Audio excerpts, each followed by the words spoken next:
My name is Brandon Tilley of Smart Business Solutions, and I'm just recording a video for you today on how to record Jobkeeper 2.0 in Xero Payroll. Obviously, it's quite a topical issue at the moment, and there's some really key information that's required to ensure you're compliant with your single-touch payroll and obviously doing the Jobkeeper reporting correctly. So these are my details here.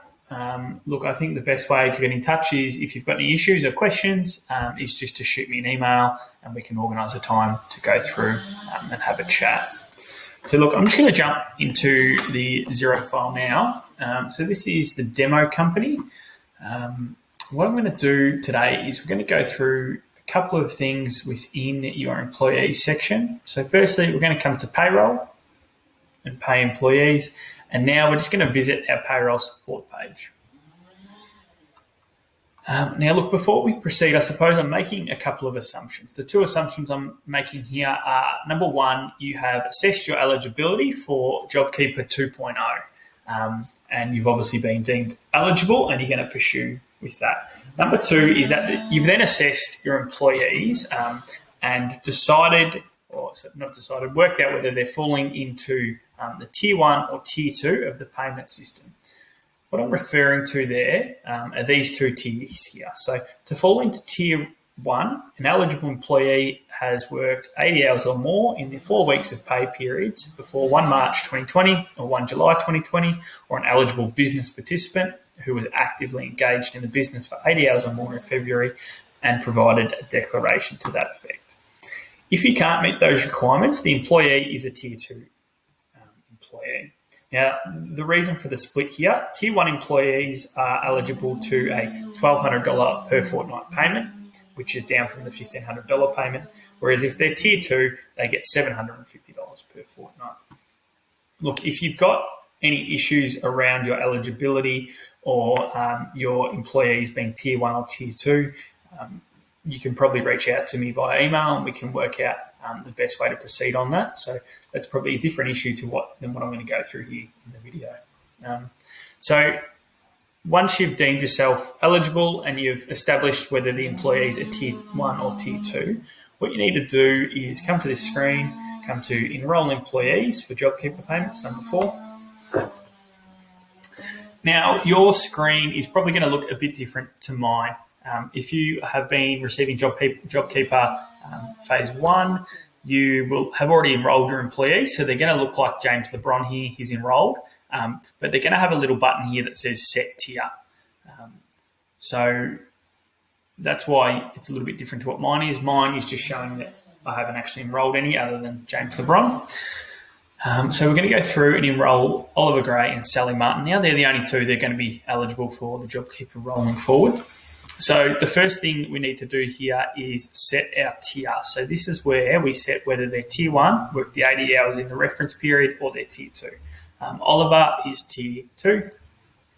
You won't have, if you've already enrolled your employees via this method, you won't have to set the start date.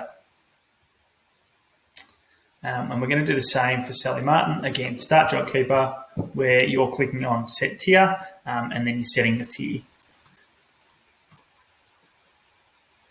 Now, really important, if you've made a mistake when you're setting the tier, you can come here to these 3 little dots and you can edit the payment tier and you can simply just change it to the correct one. But it is important that we get this right before we complete the first payroll of the period 28 September onwards. So as simple as that, we've nominated our employees and we've selected which tier they're eligible for. Now I'll just quickly take you through a pay run. So we're going to add a pay run. It's going to be the fortnight ending the 28th of September. Now, really critical here is this payment date being the 29th of September. That falls into Phase 2 of the Jobkeeper scheme, and so we're going to use the reduced rates. So for this example, I'm going to say that all employees currently are on stand down. There's no work for them because the premises is closed, so we're going to select the Jobkeeper payment top-up. Now, up here on the right-hand side, it tells us that where this employee is enrolled for Jobkeeper, it also tells us that he's Tier 1. So being a Tier 1 employee, he's eligible for the $1,200 Jobkeeper payment. So we're just going to top his pay run up to $1,200.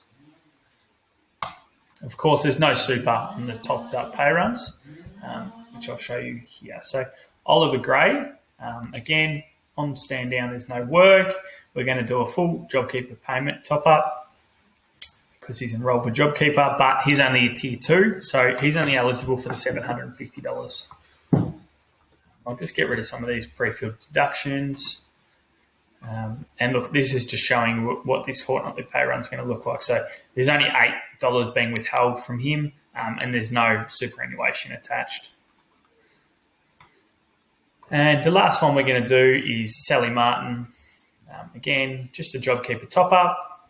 She's tier 1, as you can see in the top right hand side. So that's a $1,200 top up. And 118 withheld, so the net pay for her is $1,082. And close that. Now, a few of our clients I know have come to us. They've had an issue that when they've tried to file a pay run, which falls into the JobKeeper 2.0 dates, they've got an error when they've filed it. That error will come back because you haven't set the tiers for your employees. So it's really important to go in and set the tiers before you file any of those pay runs. So again, to get to that, you just come to Pay Employees, visit our payroll support page, and then you go to number 4. So look, that's the end of the little video today, the demonstration. As I said, if you've got questions, whether it's in relation to this or potentially your eligibility, just shoot me an email and we can go from there. Look, really great idea. If you've enjoyed this video, like and subscribe our channel. We've got a lot of really good content up there, right through all the government grants to even full-length 50, 40-minute webinars on plenty of issues that affect small businesses. And look, thank you for taking the time to watch today. These are all our contact details here, so we look forward to doing business with you going forward. Thanks for that.